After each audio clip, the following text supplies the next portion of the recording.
Lebanon's CO2 emission in 2020 are 25.97 million tons, increasing at an annual rate of 3.9% and accounting for 0.07% of global CO2 emissions. Lebanon stands as having one of the most unsustainable transportation systems in the region.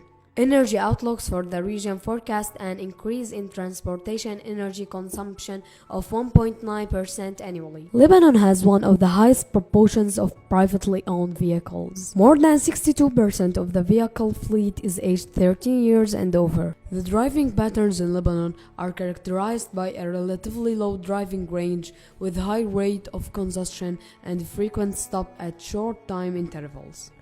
All of the mentioned problems are due to the impracticality, lack of safety, and restricted reach of public transportation compared to the attractiveness of owning a car, an alternative that's still promoted in Lebanon. Not to forget the car lines across the gas stations, in addition to secretly stealing the catalytic converter from the cars. Increasing CO2 emissions result in higher temperature and other climate changes, which will damage all the sectors in Lebanon with extreme loss costs. In addition to increase in the percentage of diseases and death due to the air pollution and climate change. In order to face this crisis, these actions should be taken for consideration. Implementing a proper public transportation system with developing and restructuring the road plans, which will result in saving 1.2 million tons of CO2 over 20 years. Following the NAMA project, which will reduce 11 million tons of GHG by 2030. We will continue our research on this topic and spread awareness among our community after the 2022 FGC.